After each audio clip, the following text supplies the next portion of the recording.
Welcome, everyone. This is Five Mules, and we're listening to LOTRO Players News, where we take a look at the latest news in LOTRO and here at LOTRO Players. And this week we have with us Terry Adwin, Sazwinda, Hello. Guarendis, Hello, everyone. Arendis, Hey, everybody. Calabathian, It's gonna be one of them nights. and Krister. Hello, everybody. Hello, everyone. It's nice to have everybody all together. Where we will begin with a little bit of news that we have, and that is that the Ithel server will be closing after June 15th. And you may be wondering, what does after June 15th mean?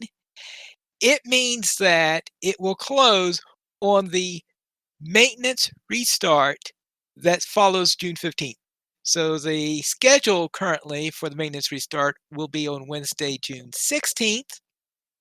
So assuming that doesn't get postponed, when the rest of the servers come up, Ithel will not be coming up with them.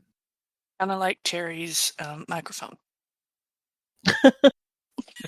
Yes, maybe Terry's microphone is practicing for the event. Except hopefully It's Terry's something. microphone isn't going to do that permanently, unlike Ithel. No. It better not. It better not misbehave. So what's going to be happening is that the server, once we have the restart after June 15th take place, most likely June 16th, then when the worlds come back up, you will no longer be able to log into Ithel. But you'll still be able to do transfers off of Ithel. So, because they'll now be opening free transfers from Ithel to any other of the 11 remaining servers. That means Honor, or the 5 Euro servers, or the 5 US servers. Yes, you can go to any of those 11. It'll be a free transfer to them, and they'll be open up till December 31st, 2021. After December 21st, that world will no longer be available for anything. They'll be doing a server wipe and reallocating those resources, most likely. So, if you want to preserve your character on Ithel, then you will need to transfer it off of Ithel by December 31st. Note, if you're a kin leader and you have a kin house, you should disband your kin before this time, because there's an issue with kin leaders and all that when you're trying to go for. Yeah. Do you need to abandon your kinship home as a guild leader? Yes. You don't have to disband the kin. You do have to abandon the kinship home before you go. Also, if you have any mail that has attachments that you want to preserve, then you will need to take those attachments before by June 15th, because you gotta empty out the mail, make sure all right. Some of us remember having to do all of the stuff, the first round of server consolidation stuff that they did. So yes. So anything you had to do back during the original server consolidation, you'll have to worry about now in this case, because the rules on that are all the same. So therefore, you could transfer to any of them. And as I said, transfers from Ithel now until December 21st will be free. After December 31st. After December 31st, you will no longer be able to transfer your characters. Any characters remaining on there will be bye-bye. And of course, why is it being closed? Because it is a consolidation. It was not a heavily used legendary server, as they explain. Yeah. Well, yes, why is Ithel being closed? Ithel was initially opened in response to a large number of players logging into Honor during the launch of our legendary worlds. And while it has been a home for many players since, its population has always been among the lowest of our game worlds. Honor will remain the home of existing Legendary World experience while we bring out new server events and options in the future. So if you wanted to stay and on a legendary world, you could just transfer to Honor. Right, you could transfer to Honor. Yeah. Now, Cool. speaking of Honor, they have opened up transfers from Honor, but those would be paid transfers, not free transfers. And you could transfer from Honor to any of the 10 €5 or 5 US servers. I'm pretty sure they will not allow you to transfer to Ithel for obvious reasons. I hope they won't allow you to do that.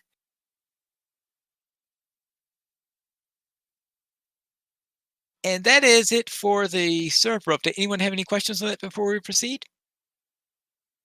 Not a question, but a comment. It does also say at the bottom that they are making premium housing refunds return 100% of the home's cost and writs, only on Ithel during the transfer period.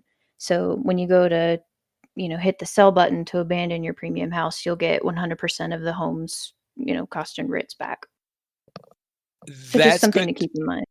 That way, if you're moving your yes, right. If you want to be able to get your home back, yes, that's a very good point on that matter. I do seem to recall seeing too that if you transfer a character off of Honor to one of the live worlds, quote unquote, you cannot transfer them back to the legendary world Honor. Right. Yeah, that's because transfers aren't allowed to Honor from one of the non-legendary worlds because. But you just know that somebody's gonna not notice that. So please pay attention. Yeah, they have not opened up Honor for being able to transfer to it because one of the ideas of the legendary worlds is that you cannot bring a character from an outside server onto Honor, especially if you try to bring in a character. Could you imagine someone try transferring a level 130 character onto Honor? What kind of troubles it would be if it were allowed? I'm pretty sure that people try that regularly. Yes. Why can't I transfer that? There's always somebody. There's always somebody. You got a point there. Then let's have a look then up to update 30, where they had round 1 of the Bull Roar update, where they were open up from Wednesday to Friday. It was originally supposed to be from Tuesday to Thursday, but they had to shift things around a little bit because they ran into an issue. And what we had in there was, first off, the Fall of Khazad-dûm, which is Greetings, Raiders of Middle-earth. Update 30 will introduce a new 12-player raid encounter, the Fall of Khazad-dûm. With this Bulwer preview, they were having 2 little windows in there where they're really concentrating on it so that they could have people to test out the various aspects of the raid, and they had the designer of the raid there to observe and to answer any questions on there. They're hoping that that would help them in order to get the information they need so that next time they test the raid, they'll be able to have a better raid more ready for the players.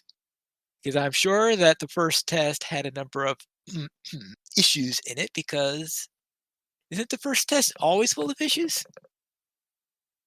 Pretty much. That's impossible. They're computers. Well, and remember, they're not bugs, they're features. They're features. Exactly. Also,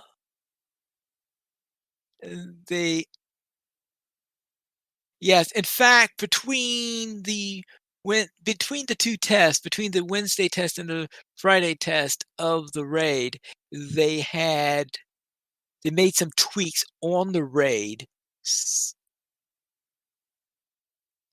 based on the feedback from the first round of it. So in other words, that's why they had these 2 windows where they were concentrating on the raid, is so that after the first one, they could make some updates and then make some tweaks and get feedback on those changes there. So, okay, did anybody here actually do that?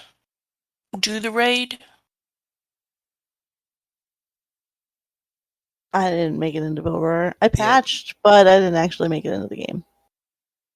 Well, let's see. Sans has been busy this week, and I think she's the closest thing we have to a raider in this group, right? No, or does Krister Krister is. do raids? That's Krister raiding. is way I closer do to a raids. raider than I am. I think Well, he's actually a raider, in fact. Yeah. Did you do it any, Krister? Any which specific raids? The fall The Balrog the fall of test. Khazad-dûm. Oh no, I did not. You did not. I'm not on Balrog. So. Yeah, I Okay. don't think Krister does Balrog. Okay, so I gave up betas beta testing a long time ago. So. all right. Well, the reason I ask is one, so that maybe someone here actually saying okay, I did it, and here's what it was like. But also, I wanted to know what might have been different with it, setup wise, story wise, whatever you want to say, versus since we've had Moria for how many years now, and in order to even get into Moria, you actually have to do like a little instance thing that concerns the fall of Moria. Oh, you don't have to do that. I That's know you don't optional. necessarily have to, Well, but yeah. I mean, it's right there at the beginning, No, and this it's is the new fall of Khazad-dûm, where because obviously we know that the Iron Garrison and the other faction that were in Moria when we were in Moria were not successful, and this is them finally getting kicked out of Moria. No, Okay. It can't be because the boss is Durin's Bane. It says it right in the patch notes that they talk about changes they made to Durin's Bane between the two instances. Oh, well then I don't know. Yeah, because I'm Might like, I- because I was Yeah, saying, go ahead. might I say that there was a point in time, not the last few streams, but one of Scenario's streams, that at the very end of it, he gave us a teaser and he showed us the Dimrel Dale area in the Second Age. So we got to see Durin Stone complete. Yeah, I mean, he gave us a sneak peek of that. So I do think we are going back in time. Yeah, this looks the original. Going back in time, is there not enough conflict going on right now in the world? Well, I believe the idea of this update is that while we are I get the impression that we're trying to temper Durin, and I guess that we're going to try to remind him of what happened the last time a Durin tried to do something too rash. And we're dealing with Azogs. How well is that going for us now? Yes. Well, we're dealing with Azog's kin, though. I mean, this is all. It all started back then. Well, yeah, just I we've took a trip to seen the we've past. we've I actually really done want to do another one. we've done little mini, I guess, things involved with Durin's Bane and everything from back then, and that's why I was wondering. I was like, did they just expand it? I mean, is it going to tie into that? I mean, so I didn't know. I was hoping someone might have been in it and gotten a chance to actually check it out, so that it's like, okay, here's what's different. Well, one of the possibilities is that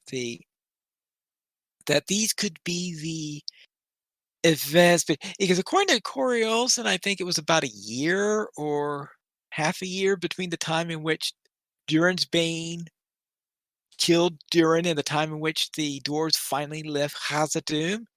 So it could be that this raid takes place during that year between the two events. That they're trying to kill Durin's Bane then, and of course, ultimately, I guess they fail. Well, they have to fail because otherwise Gandalf wouldn't have been able to kill it. Yeah, it's a 12-player raid. It's a 12-player raid, and they kill Durin's Bane. We're just softening it up for the wizard later. You know how when you can't get that jar of pickles open and you hand it to the next person and they pop it right open and you go, "I loosened that for you." That happened to me yesterday. No joke. Yesterday. I had 3 people in the place where I'm living try this, and the 4th person looked at us all, twisted it just a little bit, and got it off first try. I was about to say, what did they open a pickle jar, or did they fight the Balrog? Well, we're thinking that that Durnsbane had to retreat and rest a while, and that he finally woke up hearing Gandalf around, but he hadn't quite rested. But those couple of thousand years that he rested weren't quite enough to get his full energy back. I don't know. Brenda fights the Balrog. She and her 4 friends. You loosened it up for me.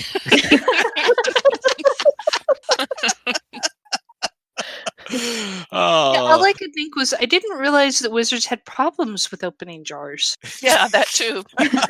They totally do. Why do you think he keeps a burglar around? oh. Hey. So that's A So burglar that's why we hobbit, have no less. Pickled That's how you Balrog. get into the jog. That's how you get into the jar. Hobbit burglars can open anything.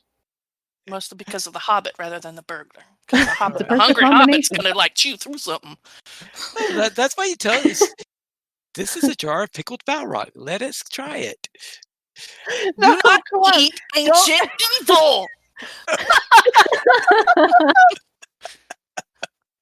Pickled When or will we otherwise. All right. Enough of that. There was also an early look at skill balance work. This was the very, very first round of skill balance work. They've only got a few of the things in there already, and they did make a note on here Oh, so that much whining. that the nerfs were, of course, front-loaded in this because they were the things that had to be in place before they could properly test the other items in there. So, of course, I'm sure there were plenty of complaints about the So nerfs much that were- whining. Yeah. So Well, was everybody nerfed at once? I mean, if everybody was equally punished, at least you can't feel too bad. well, actually, the things that were mainly nerfed were party-wide things. Meaning, let's see, here we go. Bjorning exposes now a target debuff that increases incoming damage by about 7.5%, range 5% in human form, and buffs tactical and ranged instead. Vigilant Roar no longer taunts by default, only when the first rank of Vigilant Roar trait is taken, much like Biting Edge. Vicious Claw, tank version only, can no longer miss or be blocked or parried or evaded. And actually, there are a lot of things that are interrupts, which can no longer be. That I actually really liked was that a lot of the interrupts cannot be blocked, parried, or evaded, except for the burglar. They didn't do that on the burglar one. Maybe the Berg one's already like that, Lame. or I don't know, but I know Adel was not listed in the notes. yeah, Adel was not listed in the notes there. And they also increased damage for Slam, Nature's Vengeance, Beast Form, Vicious Claws, Grizzly Roar, several skills. So they increased damage on several skills, and they tended to reduce some party-wide effects as many of the things that they did. They say that there are several more things that are going to be done during the next round of Bulwer, probably maybe next 2 rounds of Bulwer. We'll have to see how many of them to go around. I believe they're planning on a Bulwer build next week, but I don't think they've committed to it. So that's the This way minstrel things. skill change is really kind of funny, though. Okay, burglars. In line with some of the other classes that have seen reductions in raid debuff skills, a couple of yellow line trickster debuffs are being similarly trimmed. Trickster debuff reductions. Dust in the Eyes maximum miss rate is reduced from 39% to 15%, and disabled damage reduction is from 15% to 10%. And attack speed reduction is from about 20% to 10%. Reworked Disable to fix various bugs. They have been greatly simplified the skills implementation under the hood. Finesse debuff is now minus 33% of target finesse rather than scaling value. Captains! Captain ability to maintain high and extended degrees of invulnerability has made them irreplaceable in high challenge content. So we've therefore needed to limit a few of their most powerful abilities. Uh-oh. I'm preparing myself. Go All right. ahead. I'm ready. Now, first off, they give you the good news, and that is kick is no longer missed or be blocked, parried, or evaded. Okay. And they also fixed the Captain Banner heralds were now not correctly inheriting offensive bonuses from their summoner. So I guess you don't mind that getting fixed. That's Fixed. good. Yes, I'm feeling good so far. Okay, fixed an old make haste duration change that was never processed correctly. Neoline, Captain Neoline morale bonus reduced from about 25% to 10%. Shield. Continue. Continue. Breathe, Krista, breathe. Oh, continue. Breathe, Okay. Krista, Gently, gently, please, Shield. gently. He can't take much more. Shield of the Dunedain. Legendary item legacy cooldown bonus reduced from plus 10 to plus 5 seconds. Total duration reduced from 20 to 15 seconds by that. And Shield of the Dunedain can only be used on others. Oh. Okay. Stand tall duration bonus reduced from plus 10 to plus 3 seconds. Proc cooldown reduced from 1, 2, 3 seconds to 1, 1.5, and 2 seconds. Urge to kill. Okay. Rising. Red line. Telling mark base effect reduced from 5 to 3%. Tainted bonus from 5 to 2%. So that means a total of 10% down to 5%. And as a 100% uptime debuff with no action time cost, telling mark's group effect was too powerful. Oh boy. Yeah. Well, Phooey. fair enough. I mean, telling Mark is a big part of a captain strategy. You know. Yeah. I mean, that's another source of healing for everybody. So. Okay. Oh, that's so painful. The Shield of the Dunedain is a little bit frustrating just because it is something that I have in my rotation for making myself live longer, which is seems to be the main goal when you're tanking, you know. Also, reverted unintentional changes to Blade of Elendil Battle Shout taunt traits. Okay. I don't know whether that was an inadvertent change that was in the first round of the... Yeah, so I don't know whether that was something that canceled itself out or what. Let's see. Several captain buffs are now raid-wide.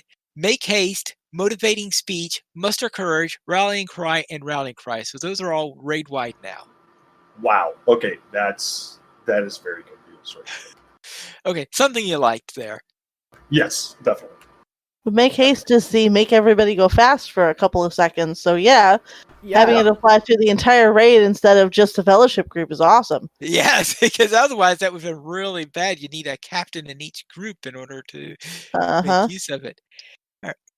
As for the champion, the only change there was that Clobber is now the way Terry wants it. Yeah, it's the interrupt that you can't block, parry, or dodge. Yes. Yay. So when I go to hit stuff in the face to interrupt it, it's going to hit no matter what. That's nice. No, that's actually the animation for that skill is you hit stuff in the face. And if it's taller than you kind of leap up to hit it in the face. It's really funny. It's so great. Well, I really love it when you're fighting Dragok. It's great against it's great against trolls. Or you don't interrupt Dragok. Oh, okay. You got a point there. You don't interrupt Dragok. He interrupts you, but... Actually, I've never dare done you. Dragok on a champion because I've always ever taken my Bergen there. I've never done Dragok, so... I'm still missing one of the Anyway. fellowship maneuvers. For Dragok is Guardians, awesome. Steam cooldown is from 3 seconds to 2.5 seconds. This should allow Sting to be more conveniently slipped between skills with longer attack executions. And heavy weapons training now increase skill damage from 5% to 10%, giving a general DPS boost and make it more valuable for non-red guards to pick up the trait out of spec. Oh, non-red. Okay, because I was like, non-red guards? Wait, that's ES. And I'm never going to be able to hear red guard again. No. Red line guards. Okay. Red line guards, yes. No. We're not talking about that type of red guard. The following skills received a damage boost in approximate order of boostiness from the smallest boost to the largest boost: brutal assault, whirling retaliation, redirect. Wait. Go. Boostiness. Yeah, that's the word they use. I was like, Yep, that's the word that's in the notes. Bustiness? Because no. They need a dictionary. They really need a dictionary. Hammer down, shield blow, smashing stab, bash, to the king, sweeping cut, shield swipe, force opening, overwhelm, guardian's ward, stamp, and turn the tables. And of course, stamp can no longer miss or be blocked, parried, or evaded. The trait Relentless Assault now grants a modest amount of finesse, and we're pretty happy with the distribution of the Guardian damage across their skills, but they're still a bit low overall, so we're just giving them a general bump, except for Stamp. That was a bit much. Thank you for the boost.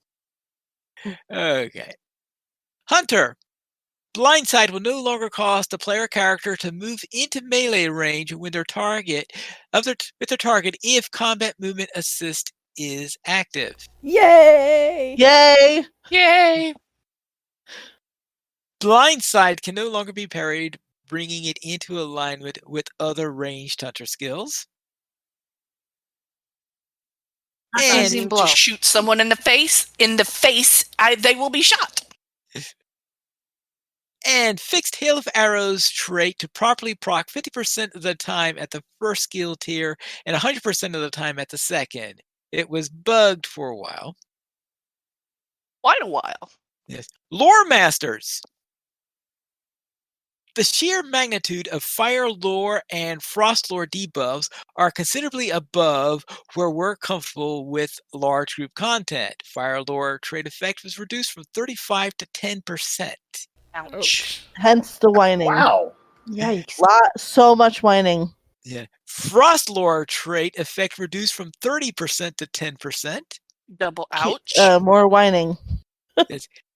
Unimbued Fire Lore buff reduced to a max of plus 2.5%. While I was already squishy as an LM. Even if I did have a companion, I'm gonna be even squishier now. Yeah, most of the whining was for Lore Master. While Wind Lore could actually afford to be a little bit better, Wind Lore effect increased from 123 to 345%, and Wind Lore duration increased to 30 seconds to free up more rotation in their skills. Which they're going to need because, they have lost a lot of traded effects percentage-wise, the strength of them. So we're going to have to use more skills. So let's get them out faster. Yes. The following skills effects gained have received a 20% increase in damage. Burning and Searing Embers, Direct and DOT, Wizard's Fire, Test of Will, Gust of Wind, and Cracked Earth. I'll take a 20% boost in those. Yep. Yeah. Okay. The interaction between the trait Fierce Lightning and the skill Lightning Storm has been refactored to address frame rate drops caused by the skill. Hey, wait a second. These are our lag masters here. What are they doing? How else are we going to know they're around when we're on the moors? We demand lag masters.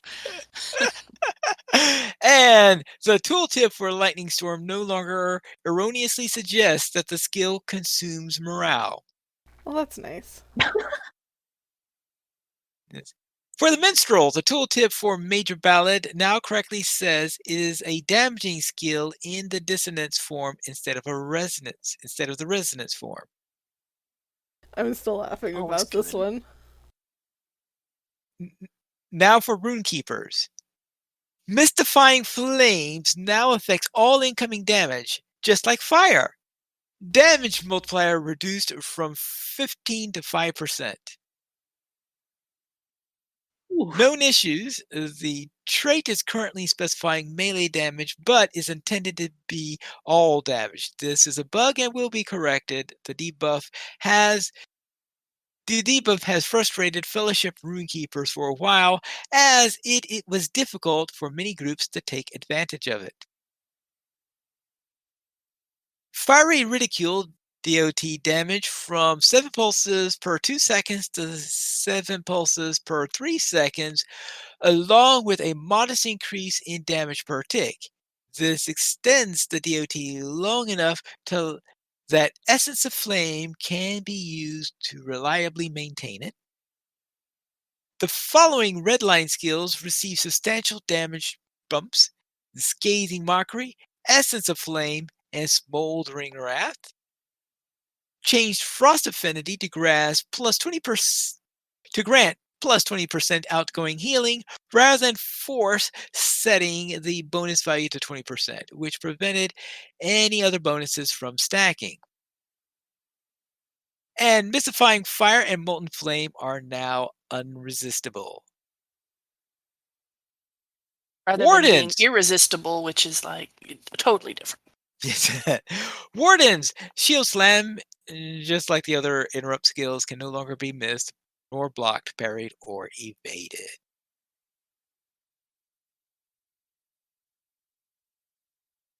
And on top of this, they also had the content for the...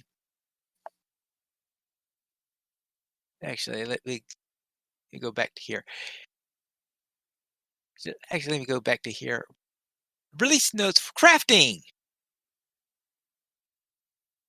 Oh, actually, no. Let's go to the interlude first. The interlude: Blood of Azog and Tales of your Zanzibar. As a null As a bizarre. new bazaar. Yeah. That's Bless you. What she just said. Yes. Same to you, buddy. What did you say about my mom? Who's bizarre? Me. Yeah. So that's the thing.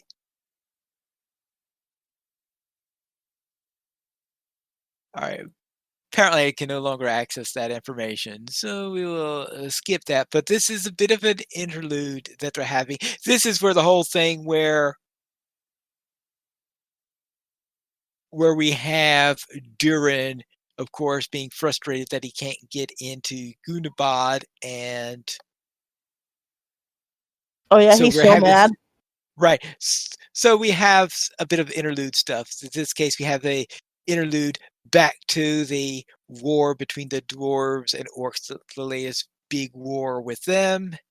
Are we Shahrazading him? Is that what this is about? Yeah, we're Shahrazading him. Okay. I think that is the perfect word to use for this. He's telling 1,001 stories in order to stay alive and make the king fall in love with him. No, we're telling him all of these stories Oh, to keep him from throwing a temper tantrum. Right. okay. And so we're telling him And these killing stories. 1,001 of us.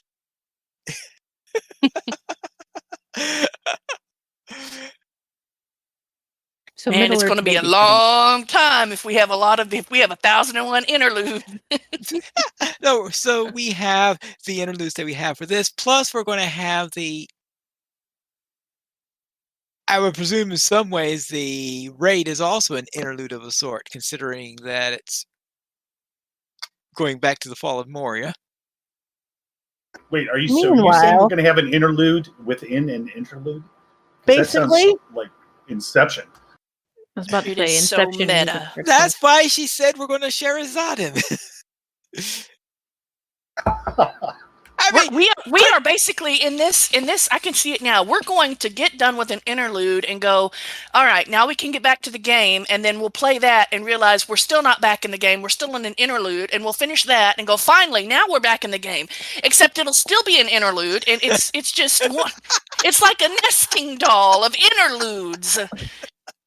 And then finally, we'll get back to update 30, the Blood of Azog, and we're not even going to believe it. It's like, am I in an interlude or am I not? Is this really the game? I can't trust You myself just gotta anymore. keep What is your reality? eye on the top and see whether it's still spinning or not.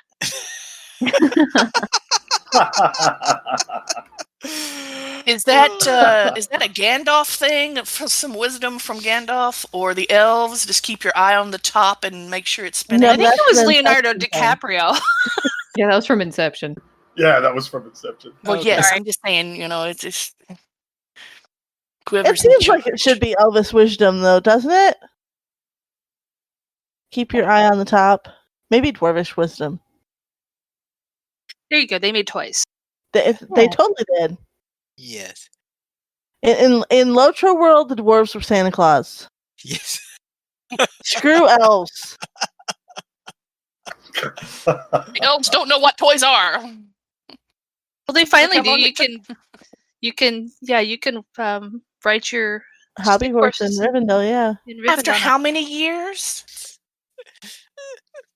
They decided to change their transportation policies. Too many Yes. complaints. Yes. Let's head to the general release notes. For crafting, players can obtain a new recipe from their Craft Guild improved recipe vendors. The output of this recipe will can be disenchanted for several Ithilgalad crafting components. Yippee. I guess it depends on how hard it is to actually make the recipe, like whether it's even worth it. Right. Like if I you mean- need crazy, ridiculously rare Ithilgalad components to make this recipe, then why am I beating my brains over making the recipe just so I can disenchant it for more stuff that I used to make the recipe in the first place? We could only hope that won't be the case. For housing, enormous yard items should now render at a greater distance. This is an enormous cool. yard item, but you can only see it when you're basically up close and have a microscope. So Yes. everyone in Middle Earth is nearsighted. Yes.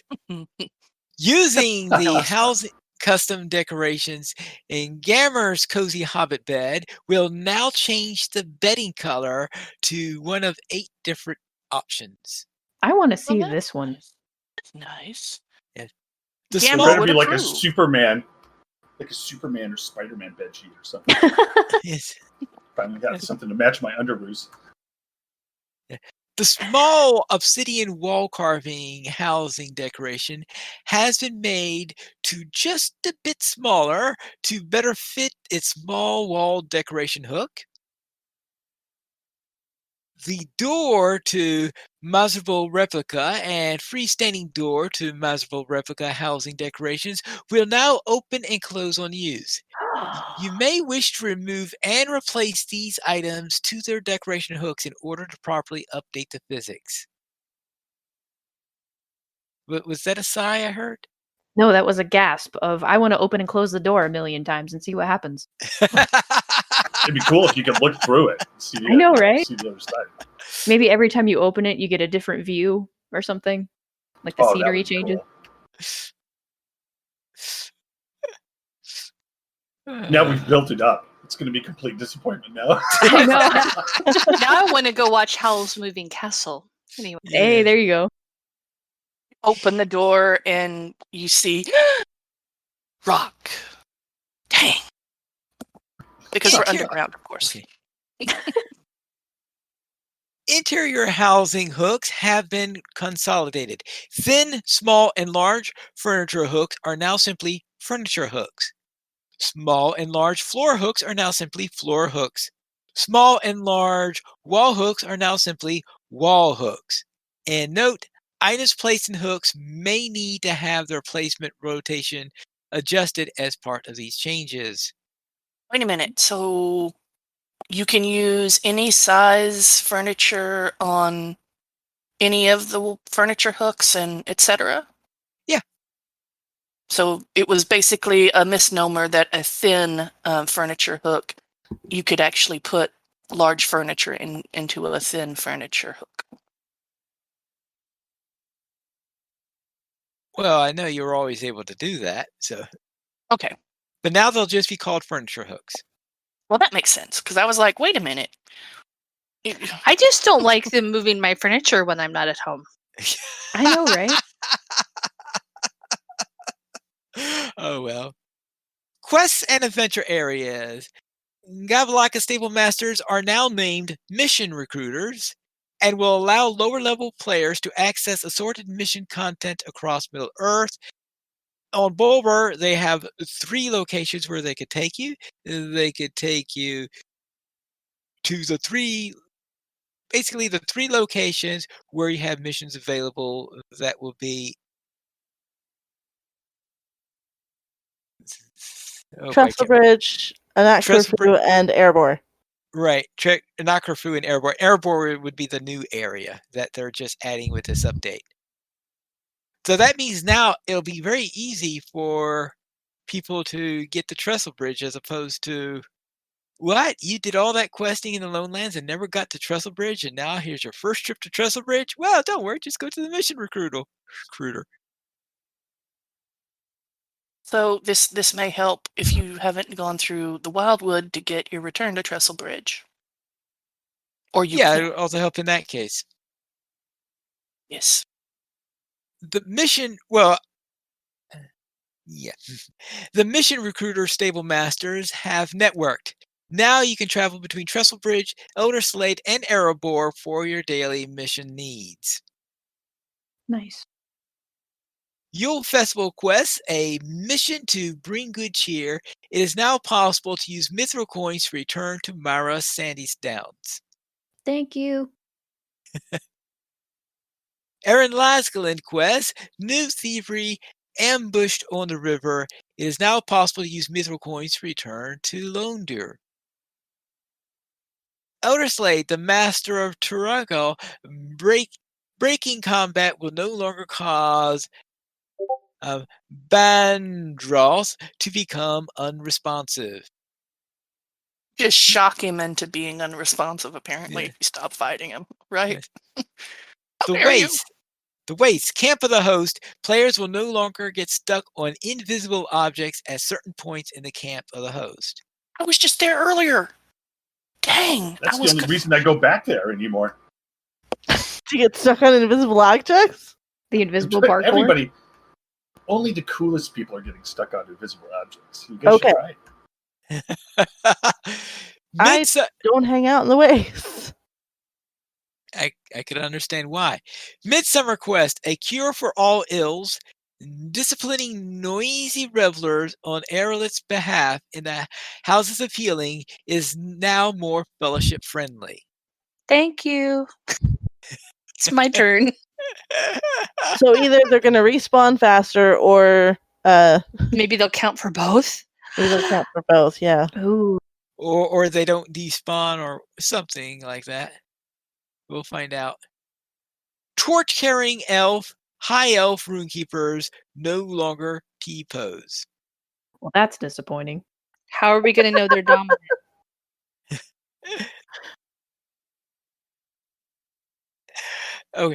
Okay, now here comes the next controversial one. We are experimenting with a new raid revive mechanic to limit the number of revives available during boss fights in a raid. Oh, yeah. Ooh. During boss fights, you may notice a revives available icon on your buff bar, tracking the number of revives available for your entire fellowship. Ouch. Oh, no.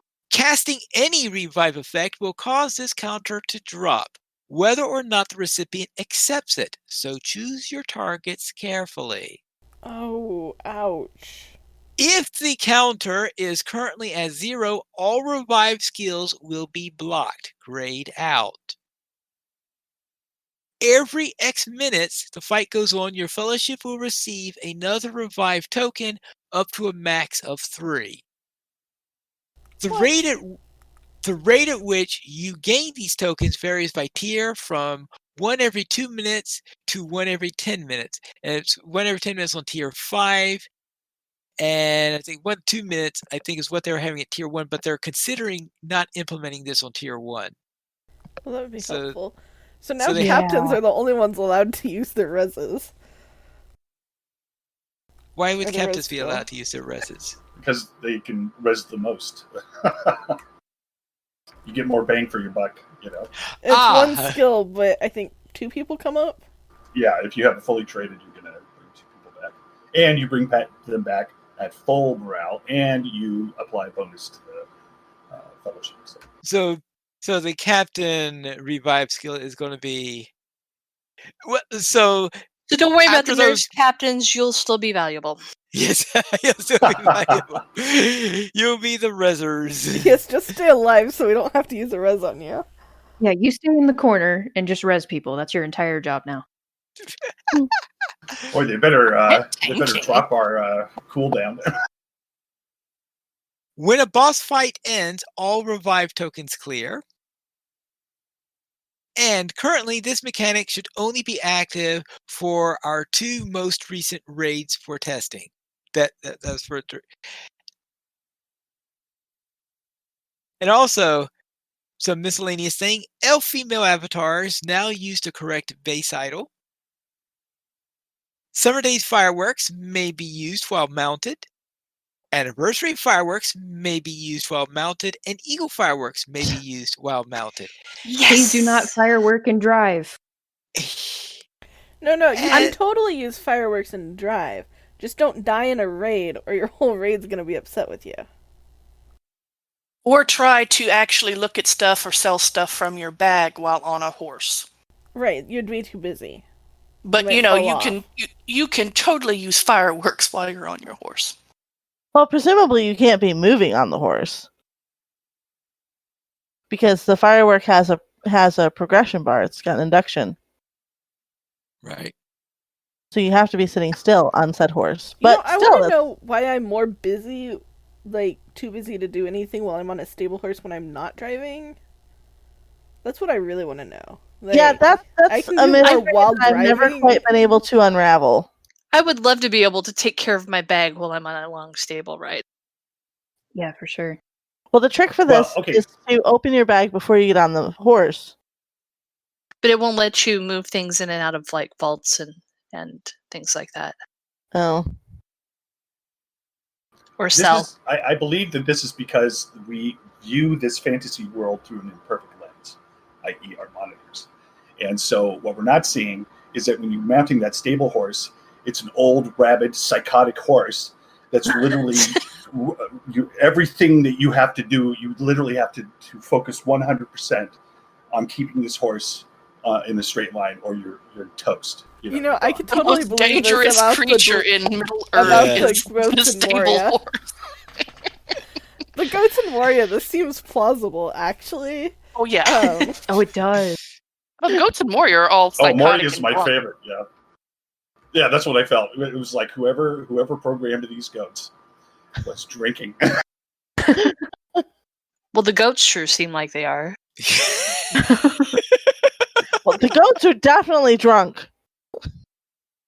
There's no way that they are taking some of those roots without those goats being drunk. Well, what do you think the goats are doing when the dwarves aren't looking? They are sipping the ale. They're getting into the beer. Chewing on a few kegs. Well, let's just face it. If you have a dwarf on your back for about a half an hour, that's the equivalent of drinking 2 shots of vodka right there. It's osmosis? Yeah, There you just go. so. I mean, they're just coated in it, So they're. Well, yeah. Let's head to the community spotlight.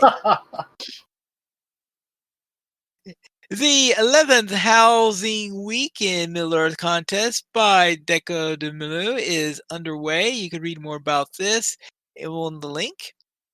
And speaking of housing, Fibro Jedi has completed an updated Rohan housing guide. You can read it over on Fibro Jedi's blog.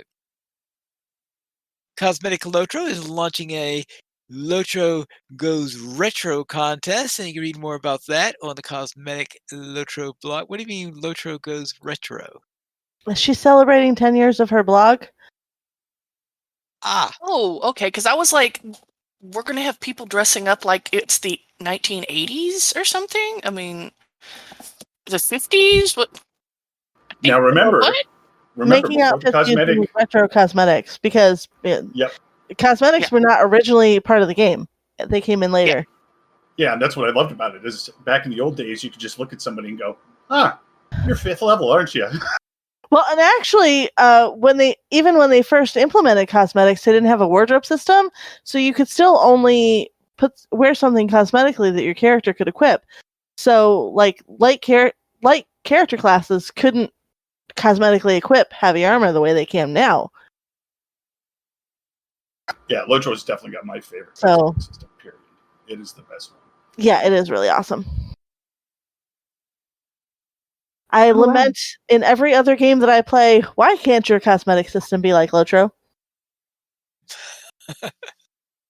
Well, I get very frustrated at games where I literally have to pay money to change my pants because that, you know what, that takes me right out of it right there. Right? This doesn't feel very real to me. I don't actually have to pay money when I change my actual pants. So Or like you What do you mean dye, you want 500 credits to change a cosmetic piece? or like you dye a shirt, and then like every other shirt that you wear is that same color. Like, really? What is that? What happens in a certain other That's game? what or- happens in ESO. Yeah, Yeah, ESO. you don't like dye the specific outfit. You like dye whatever you wear in that slot, which is weird. Okay. Well, it's fine if you have a certain color look that you like, but it's very bad if you like to change your fashions every day. Yeah.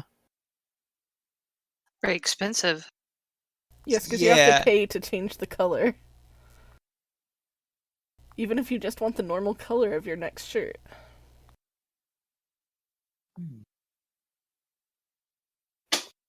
Then, as I said, Reninia says hello. You could read an introduction from the new producer for LOTRO on the LOTRO forums.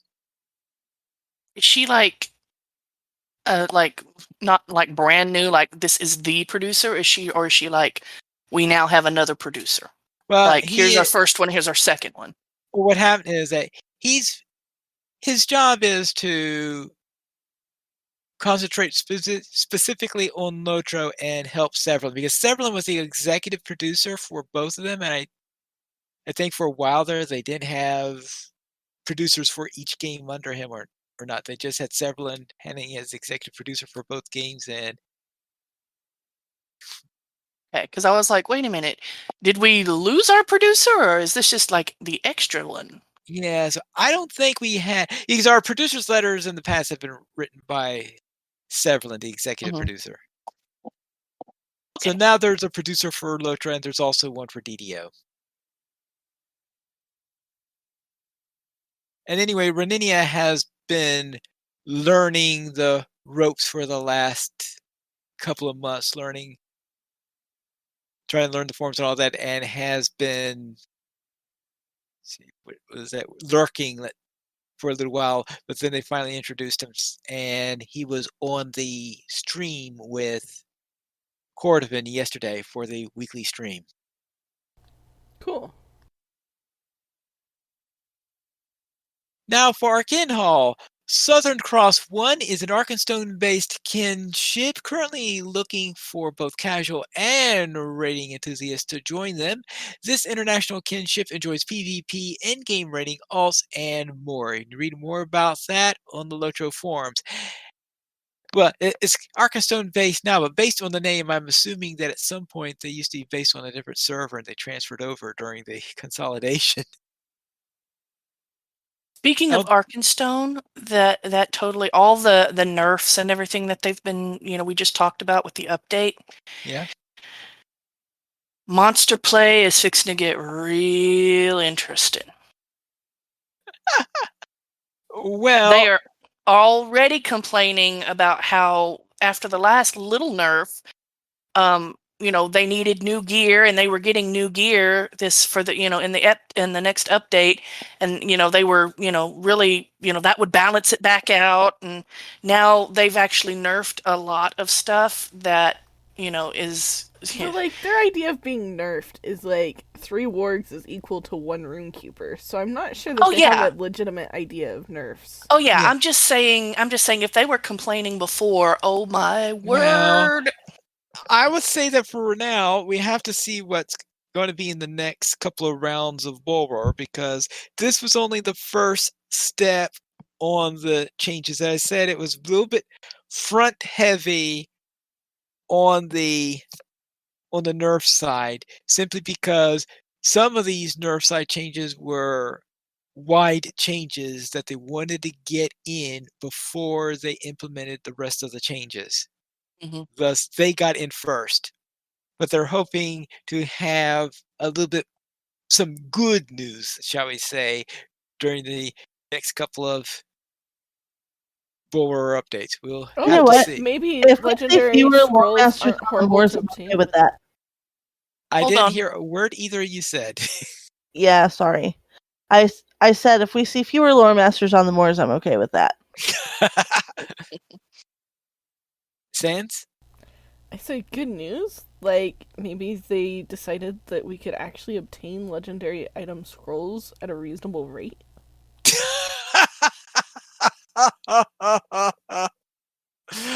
Well, don't. So far, no. So far, don't hold your breath on that. Let's head into our weekly comment. A new river has been discovered. What is its name? New River. I mean, somebody has to translate it into Elvish, of course, for the proper name, but... Well, yeah. Don't you threaten me with a good time. Well, actually, there was one time where I remember someone that actually happened, where I think it's in where they found a new river during the settling days of the U.S., and they decided, let's call it New River. Funnily enough, Sans, someone in the comments on the forums actually did say New River and did translate it, but I can't pronounce it. So if you look there, you can find the translation. I just can't say it. I mean, let's face it, that's something that Tolkien will very definitely have done, because he has rivers called things like the River Running, the Water. I'm laughing at Brandywine 2, Electric Boogaloo. That's my vote. Brandywine 2, Electric Boogaloo. Sold.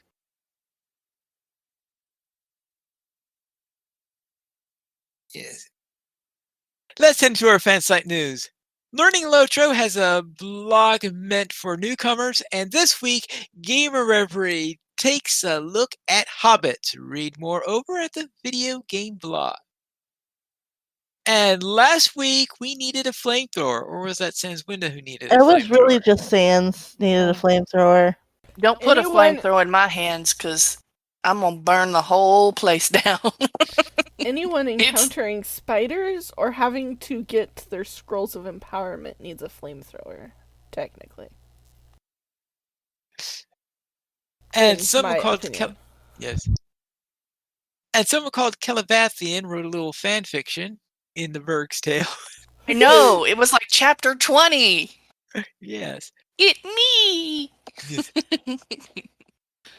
LOTRO Stream is your first stop to find LOTRO on Twitch this week. Eldoleza D's on a Guardian, French Girl Gaming works to reclaim Minas Ithil, and Uger plays on Crick Hollow. Also on Twitch, Pan's Rich Games as a couple, Zogog is a warden and completionist, and Chris of Duke goes through the book. And over on YouTube, Them darn Duke boys. Gamer Penny finishes up of the Waterworks. Plinto Base Quadret runs an Italian language stream, and John James conquers the Bloody Threshold. Makes it even bloodier. Oh well. And for our screenshot of the week, we've got turtles. They're so Skull- cute. Yeah. They They're are. so cute. Yes. Scholarly pursuits around in this week. Scholarly pursuits abound in this week's screenshot submitted by Sarah Mott on Arkenstone. Thank you for sending it in. You can email your submissions to lotro@standingstonegames.com. I see that we have the Teenage Mutant Ninja Turtles before they're teenage, and they are getting an education. In R.D. Root's house. Yes. Yeah. He is Master Splinter. It all makes sense now.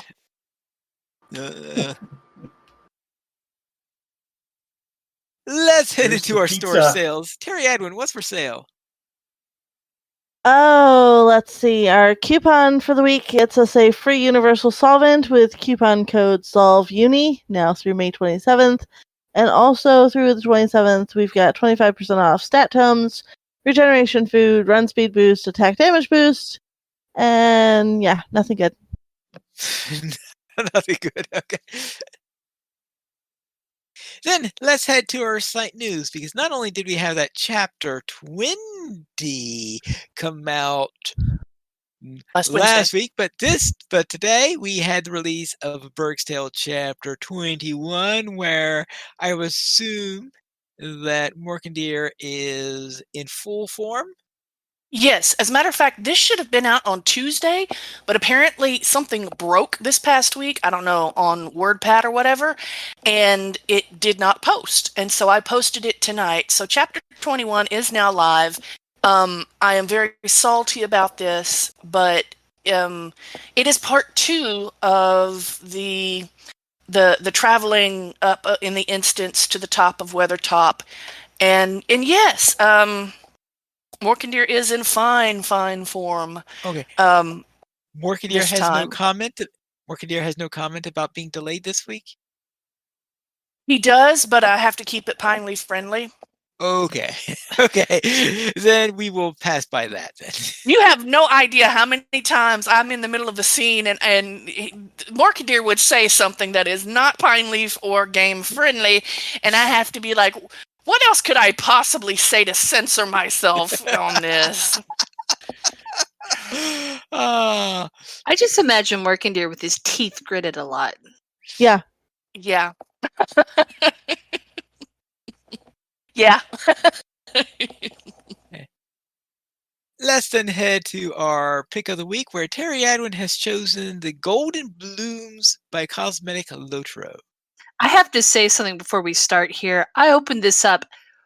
Who are you? You're not Terry Adwin. This is yellow, and you are. Who are you? What did you do with Terry?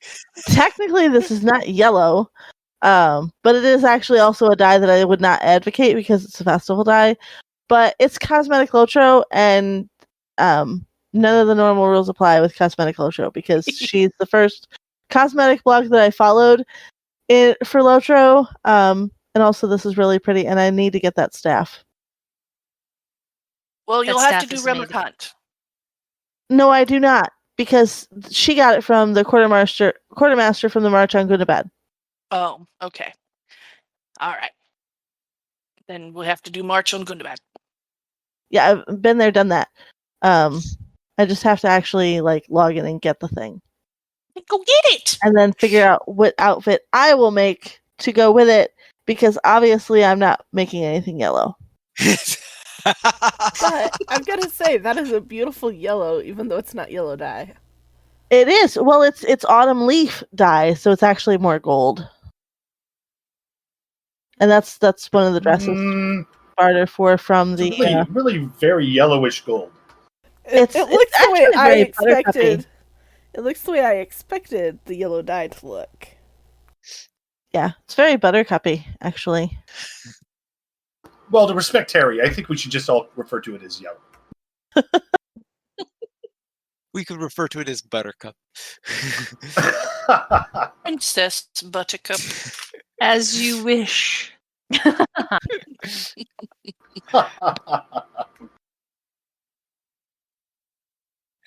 Yes, okay. I guess there is that. Let's then head into our week in gaming. And Arendis, what were you up to? Not much, so this part will be short and sweet. In LOTRO, I just ran my low-level Bjorning around some more, and in ESO, I logged in just to dust off my character and try to remember how it all worked, so I was not able to do much this week. Calabathian, how was your week? Is that not like you play LOTRO or another game and the controls are kind of normal, and then you get on ESO and you're like, why am I sideways? So lost sometimes when I log in. I wish I could run with the map open, and I can't, which is bad for a directionally challenged person. Anyway, sorry. It is. It really is. But yeah, I was kind of more or less out this week as well. I wasn't with the Tuesday group, and I missed out on Friday. So yeah, some of my stuff I didn't get to do. But yeah, what I did do this week, I ran with the girls in the Wildwood because a Hobbit bird pack wiping out the entire landscape, trailed by a baby moose named Menace, is amusement at its finest. I found it amusing, considering it was the girls and there was a moose. I had Celeborn began his LI-related quests in North Athelion and the Wastes. Again, back on the grind. But that's really all I did in LOTRO. Other games were Star Wars, basically. And my Sith Warrior girl in Star Wars now has her bae, Malavai Quinn. He is so resistant to her charms, though. She even, she's flirting with him while they're on the ship and in an interlude, and it's like, at one point, he's kind of, speaking with her, and she's just like, if you're as good at avoiding my flirtations as you are, like, driving this ship, then we're, like, going to be completely in good hands. And he's just like, I'm here to do a job. Cry. How dare he? But I also found out some info about things that are going to happen in the future concerning him that may have him sleeping either in an airlock or the couch until he's forgiven when the time comes. Whatever's handy, depending on how bad hurt I am. But my male Sith warrior and Terry's assassin or inquisitor? Assassin. Finally made it off Nar Shaddaa. Hooray. We left. But yes, that's really all that I did, other than, watching Shadow and Bone, which, yes. Anyway. Guer, how about you? How was your week? Well, I too was involved with more questing in the Wildwood on Girls of Middle-earth. There were absolutely no spiders involved this past week. That was just the policy. In fact, if I'm ahead. not mistaken, we completely ran by the mine and kind of just flipped at the bird, didn't we? we went to the other side of the fence so that they didn't even look at us twice running by, and yeah, just kept going. I don't know about flipping the bird. I was too busy hanging on to my hobby horse. ESO, the Nightblade ran around Vardenfell with a Sanswinda Nightblade, and then stayed to become a Magister. Sanswinda introduced me to a hilarious quest, and I'm going to make sure that the Shiny Duo at some point in time do this quest because it is hilarious. It goes back to, from what I understand, several older ESO or Elder Scrolls games. The Drunken Nord trope came up, It was hilarious. The naked, almost naked, drunken Nord trope came up. That was funny. Ms. Shiny became a master antiquarian this week. She maxed out both the scrying and the excavating, and has even more interesting things for the house now. And then ran the Undaunted Delves with Lunori and Pineleaf and Sands today. That was a lot of fun. Whee! Krister, what did you get up to? Oh, my kin and I managed to get ourselves through the fire phase of the first boss in Red Enchant, which has been our eternal struggle. If fire phase is not present, we make it right through with no problems. As fire phase is there, we've left thousands and thousands of charred, rare to medium rare to fully burnt corpses in the attempt. So we finally figured out a strategy that worked, and it looks like we're going to hopefully be consistently doing that. So now it's on to dying in droves at one of the bosses further in. So that was a good progress. And in my continuing legal problems with Harwick, I finally am done. They will not lift their ban. I have decided to found a town right next to them called Kristerwick.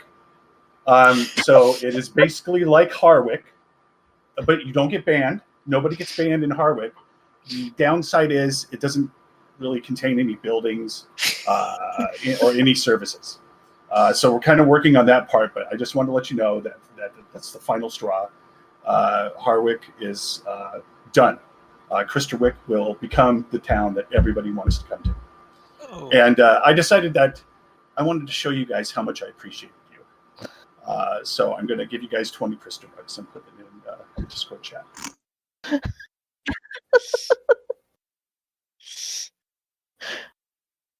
And And how then do we I wanted spend to- these Kristerbucks?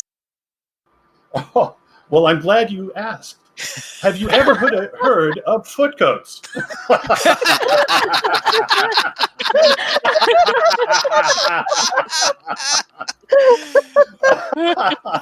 Oh my!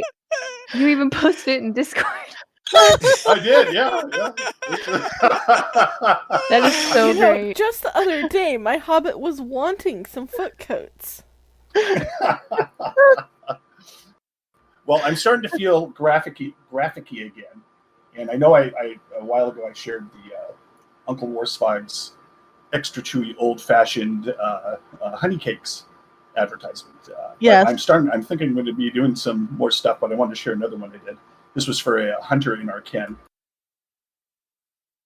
But I figured you guys might appreciate this one as well. This is based, of course, on the Budweiser logo.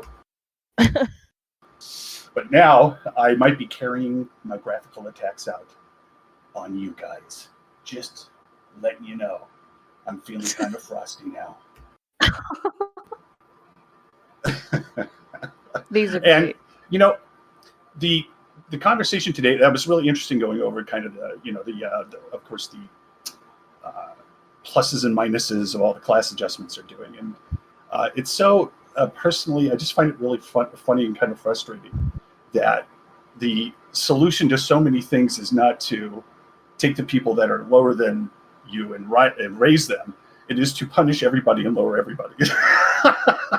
So Right. that's I'm hoping we see balance there too. But I can understand why a lot of people are frustrated with the changes. And Sans, what have you been up to? Well, I romped around the wildwood mapless with the girls and accidentally took us to Bree. We were trying to get Trestlebridge. back. Yeah, we weren't meaning to go to Bree. We were going. We were just gonna go through the wildwoods to Trestlebridge from Trader's Wharf, and we definitely might have ended up at Bree. But you know, I was on a burglar, so it wasn't because I ported wrong. I just wasn't using my map, and I was in the lead. I was following directions from somebody who was using a map, though, just for the record. It was that right-hand turn at Albuquerque. Yeah. We should have went left. We should have gone left. But no, that was pretty fun. And kind of just had fun there and ended up not using my map for the whole 2 hours, which was kind of fun. Because I started out just not opening it because I had my hands full of everything else that I was trying to handle with the M&Ms that I might have been snacking on. But You got all lost because of M&Ms? well, you know, And you didn't even share? it's hard to share Seriously, them we through couldn't have the a snack. screens. See, we can That's one of forgive the you most for the valid wrong excuses turn. I've heard for getting lost. Yeah. And then by the end, I was like, I haven't used my map yet today. It would be kind of a shame to ruin the streak. So then I just didn't open it because I was on a streak of not using it. I probably should have used my easily lost title, but that was fun. And I got to ride with the Rohirrim on the field trip. Finally, Arkenstone Sandswinda rode with the Rohirrim. And then, people were talking to me the whole time, and it was less epic because it was completely distracted in real life. But it was still awesome. And I think I was able to help everybody here that needed help too, so that was good. The dogs were not quite as easily helped. They were very adamantly wanting to go outside and bark at everything or eat. I'm not sure which. Maybe both. I wanted to go outside and eat everything. Right? But yeah, no, that was really cool to get to that point and then start with the battle across the Pelennor, so it was good. We might have actually almost finished the battle. I'm not entirely sure. We did finish the battle. We finished the battle.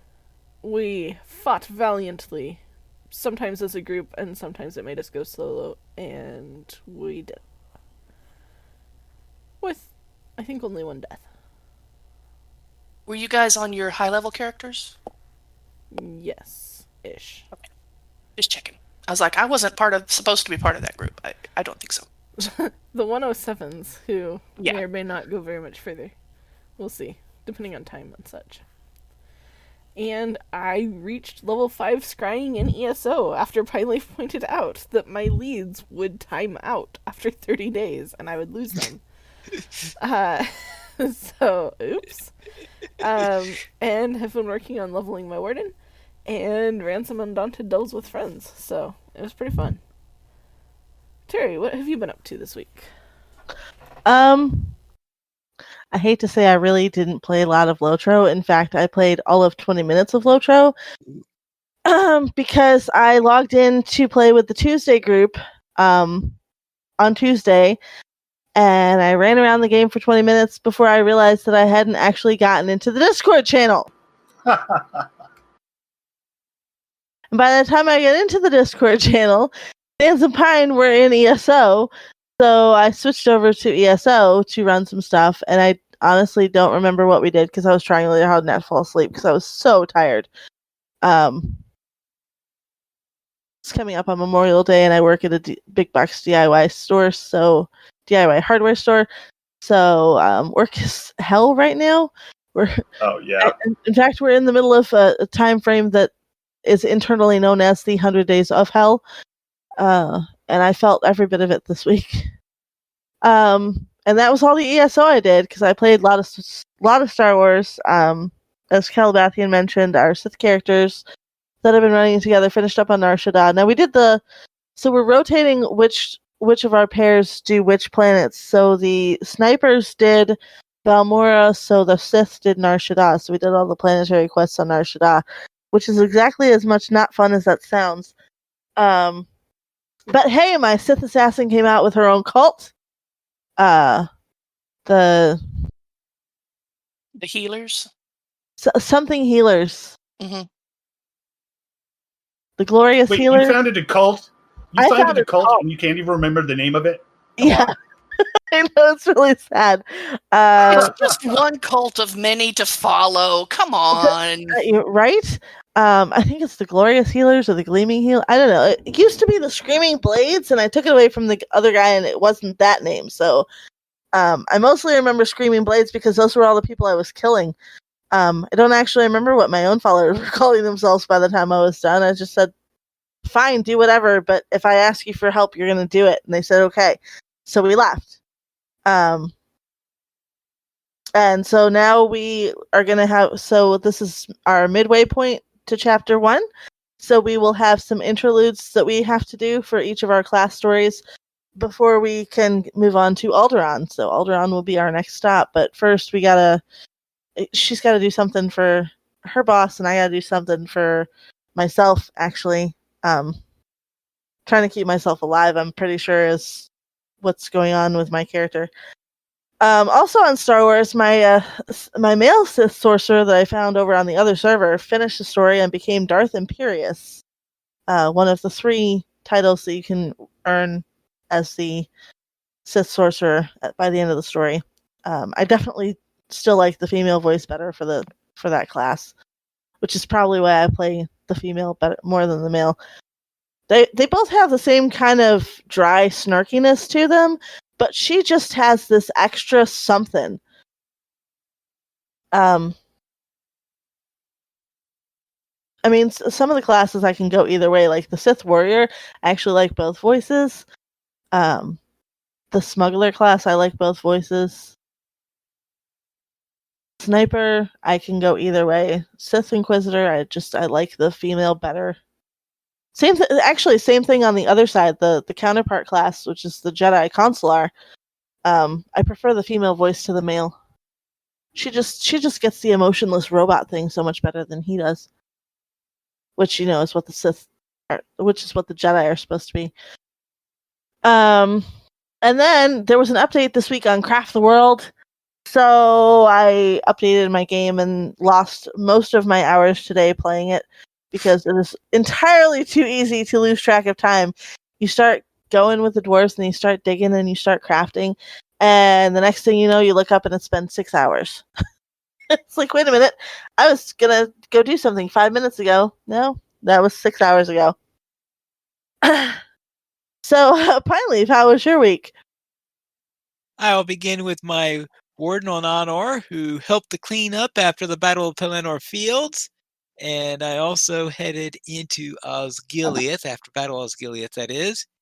And I have to say, it is so much easier to navigate Osgiliath when there aren't 3 armies sitting right smack in the city. Just a little bit. Just a little bit there. So much roomier without them. Yes, a lot roomier without them. Then during the field trip, we were on the other end of the Battle of the Pelennor Fields, where we charged into the battle, ran the entire battle all the way up to the end, and we just finished up right at the end of the session.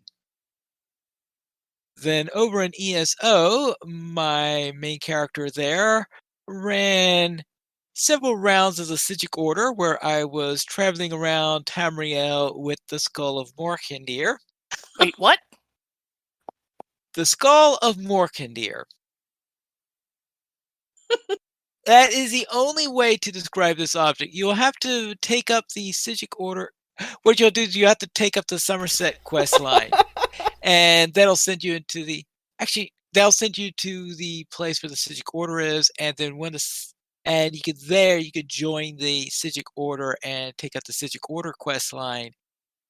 And they'll send you things where you're going all over the place. And you're given this artifact. And I can only think that skull belonged to Morkandir based on how he talks. Wait, the skull talks? Yeah. Man, that is snark when you can't even stop Morkandir's snark after he's dead and just a skull. Yeah. That's why I said Morkandir's skull. Now, as I was going around doing these quests, I had a lead drop for me for the Antiquities, and it was a yellow lead. And whenever I get a lead, what I do is I try to follow it up as quickly as possible. But first I thought, okay, this is a lead up whatever zone I was in at the time, and I looked at it, no, it wasn't. It was for the Sanctuary Island of the Mages Guild, which meant that I needed to finish up the Mages Guild storyline so that I could unlock the island. So I dropped what I was doing then, and as usual, looking for any excuse not to go to Cold Not to go to Harbor. Cold Harbor, yeah. Right.